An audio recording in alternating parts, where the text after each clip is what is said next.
आज हम लोग पढ़ेंगे फिजिक्स का एक टॉपिक प्रकाश का अपवर्तन। देखिए प्रकाश का अपवर्तन, रिफ्रैक्शन ऑफ लाइट क्या होता है। जब प्रकाश की किरण एक पारदर्शी माध्यम से दूसरे पारदर्शी माध्यम में जाती है तो उसके पथ में, उसके दिशा में थोड़ा विचलन होता है। इस घटना को ही प्रकाश का अपवर्तन कहते हैं।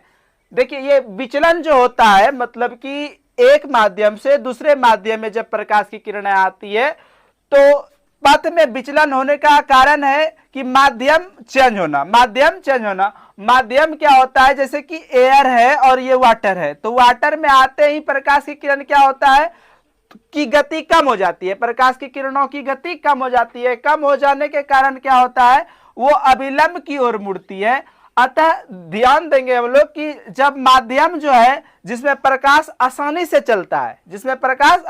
चलता है उसको हम विरल माध्यम कहेंगे, और जिसमें प्रकाश की चाल कम होती है उसके अपेक्षा उसको सघन माध्यम कहेंगे। जैसे यहाँ एयर और वाटर है तो इसमें से आपका एयर जो है विरल माध्यम होगा और वाटर क्या होगा, सघन माध्यम होगा। जब प्रकाश की किरण विरल माध्यम से सघन माध्यम में जाती है तो वह अभिलंब की ओर मुड़ती है, ठीक है। और जब यही उल्टा, इसके उल्टा में प्रकाश की किरण सघन माध्यम से विरल माध्यम में जाती है तो अभिलंब से दूर हट जाती है। इन कारणों से जो है बहुत से दैनिक जीवन में परिवर्तन देखने को मिलता है। जैसे कि पानी से भरी बाल्टी की गहराई कम मालूम पड़ती है, वही प्रकाश के अपवर्तन के कारण पानी में रखा हुआ सिक्का ऊपर उठा प्रतीत होता है, पानी में डूबा हुआ छड़ मुड़ा हुआ प्रतीत होता है। यह होता है जब प्रकाश की किरण जब सघन माध्यम से विरल माध्यम में जाती है तो अभिलंब से दूर हट जाती है, इसीलिए ऐसा प्रतीत होता है।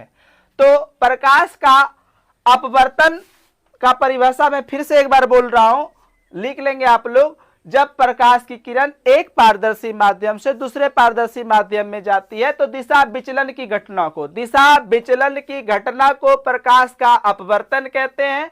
और अपवर्तन की सही व्याख्या के लिए मैं इस मॉडल को प्रस्तुत किया हूं कि किसी बिंदु स्रोत से आ रही प्रकाश की किरण को आपतित किरण कहेंगे, और जब प्रकाश की किरण एक माध्यम से दूसरे माध्यम में जाएगी तो दूसरे माध्यम में जो जाने वाली प्रकाश की किरणें होगी उस किरणों को अपवर्तित किरण कहते हैं। दूसरे माध्यम में जब एंट्री करता है कोई प्रकाश की किरण तो उसको अपवर्तित किरण कहते हैं। क्या कहते हैं, अपवर्तित किरण कहते हैं।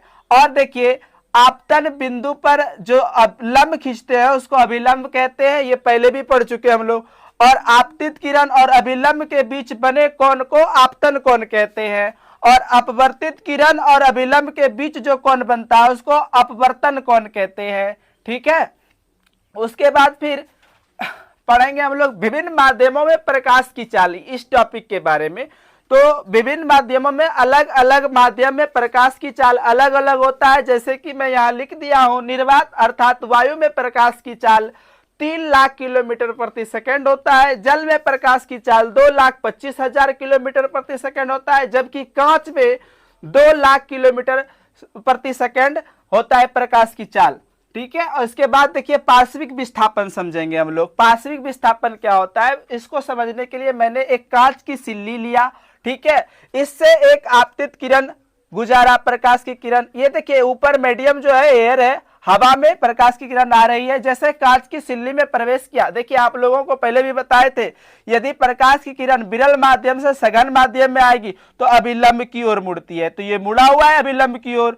और फिर क्या, ये सघन माध्यम से जब विरल माध्यम में निकलने लगी प्रकाश की किरण तो क्या हुआ, अभिलंब से दूर हट जाती है। ये आपतित किरण है और ये निर्गत किरण है। आपतित किरण और निर्गत किरण के बीच की लंबिक दूरी जो होता है उसको पार्श्विक विस्थापन कहेंगे।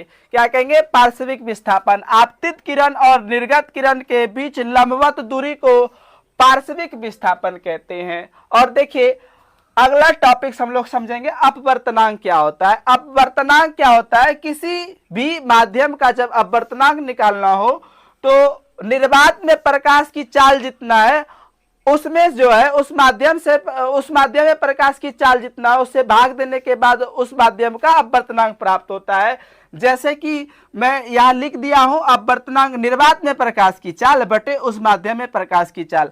जैसे हमको वाटर का जो है अपवर्तनांक निकालना है तो अब वाटर का अपवर्तनांक निकालने के लिए क्या करेंगे, निर्वात में प्रकाश की चाल, निर्वात में तो प्रकाश की चाल देखिए हम लिखे हैं 3 लाख किलोमीटर प्रति सेकंड, 3 लाख में भाग दे देना है वाटर में जितना प्रकाश की चाल है। वाटर में प्रकाश की चाल है कितना, 2,25,000 लगभग, हाँ कट जाएंगे, इसको कटा के जितना आएगा 1.3 कुछ कुछ आएगा, ठीक है। तो जल का अपवर्तनांक, वाटर का अपवर्तनांक कितना निकलेगा। अतः हम किसी माध्यम का यदि अपवर्तनांक निकालना चाहेंगे तो क्या करेंगे, निर्वात में प्रकाश की चाल जितना होता है उसमें उस माध्यम में प्रकाश की चाल से भाग दे देंगे तो अपवर्तनांक प्राप्त हो जाएगा, ठीक है।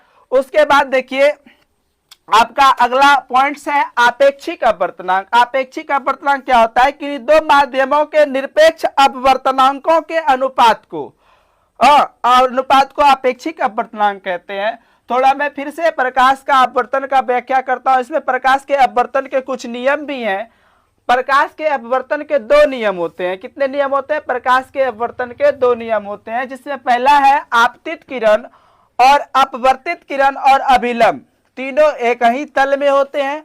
दूसरा नियम है किसी विशेष वर्ण के लिए आपतन कोण की ज्या और अपवर्तन कोण की ज्या का अनुपात एक नियतांक होता है, अर्थात साइन आई बटे साइन आर बराबर एक नियतांक। इस नियमों को स्नेल नामक वैज्ञानिक ने दिया, इसीलिए प्रकाश के अपवर्तन के इस दूसरे नियमों को स्नेल का भी नियम कहते हैं।